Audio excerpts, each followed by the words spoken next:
আমরা যদি বাংলাদেশের বিজনেস কমিউনিটির সাথে অস্ট্রেলিয়ার বিজনেস কমিউনিটির সম্পর্কটা বাড়াতে পারি তাহলে দুইটা উপকার হচ্ছে। একটা হচ্ছে বাংলাদেশিদের কিন্তু এন্টারপ্রেনিউর মাইন্ডসেট অনেক strong.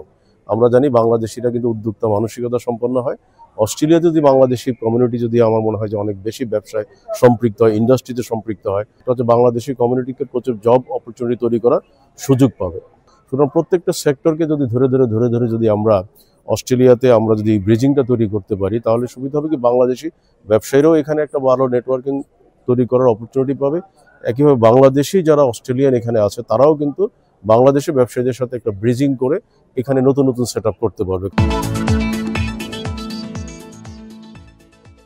Australia Bangladesh business council যে বিজনেস এক্সপোর্ট অর্গানাইজ করতে যাচ্ছে, আমি মনে করি যে বাংলাদেশের যে কমিউনিটি এখানে ডেভেলপ হচ্ছে প্রতিনিয়ত। আমরা জানি একটা বিশাল সংখ্যায় কিন্তু ছাত্রছাত্রী অস্ট্রেলিয়াতে পড়াশোনা করার পরে এখানেই তারা ইমিগ্রেন্ট হয়ে তারা পরিবার নিয়ে এখানে বসবাস করছে এবং যত দিন যাচ্ছে তত কিন্তু বাংলাদেশি কমিউনিটির অনেক বেশি সংখ্যা বৃদ্ধি পাচ্ছে। সুতরাং এখন সুবিধাটা হচ্ছে যে আমরা বিজনেস কমিউনিটির সাথে কীভাবে সম্পর্কটা বাড়াতে পারি।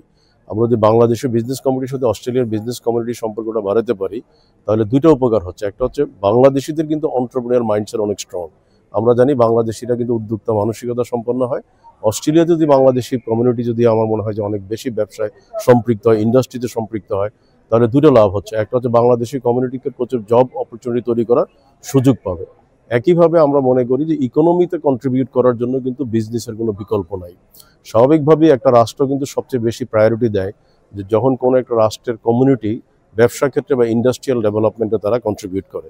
সো আমি মনে করি যে বা আমরা মনে করি যে বাংলাদেশের এই ধরনের অস্ট্রেলিয়া বাংলাদেশের যে বিজনেস কমিউনিটিটা বাড়ানো উচিত, নেটওয়ার্কিংটা বাড়ানো উচিত। এবং শুধুমাত্র এটাই শুধু না, আমি মনে করি যে ভবিষ্যতে প্রতি 3 বছর 3 মাস বা 4 মাস পর পর কিন্তু এই ধরনের অর্গানাইজগুলি করা যেতে পারে। কখনো টেক্সটাইল সেক্টরকে, কখনো হয়তো লাইট ইন্ডাস্ট্রিকে, কখনো হয়তো আমরা যেটা জানি যে বাংলাদেশের ফুড অ্যান্ড বেভারেজ কিন্তু বাংলাদেশ অনেক ভালো করছে। একইভাবে লেদার ইন্ডাস্ট্রি বাংলাদেশ অনেক ভালো করছে, সার্ভিস ইন্ডাস্ট্রিতে বাংলাদেশ ভালো করছে, এডুকেশন সেক্টরে বাংলাদেশ ভালো করছে। সুতরাং প্রত্যেকটা সেক্টরকে যদি ধরে যদি আমরা অস্ট্রেলিয়াতে আমরা যদি ব্রিজিংটা তৈরি করতে পারি তাহলে সুবিধা হবে কি বাংলাদেশি ব্যবসায়ীরাও এখানে একটা ভালো নেটওয়ার্কিং তৈরি করার অপরচুনিটি পাবে।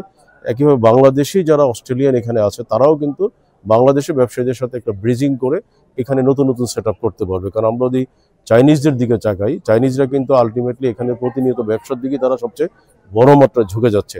বাংলাদেশি কমিউনিটি কিন্তু আমরা লক্ষ্য করছি তারা কিন্তু চাকরির প্রতি বেশি আকর্ষণটা থাকে। কিন্তু আমার কাছে মনে হয় এখন সময় আসছে আমাদের এন্টারপ্রেনিউর মাইন্ডসেট নিয়ে আগাইতে হবে, নিজের জন্য জব প্রোভাইড করতে হবে, অন্যদের জন্য জব অপরচুনিটি তৈরি করতে হবে।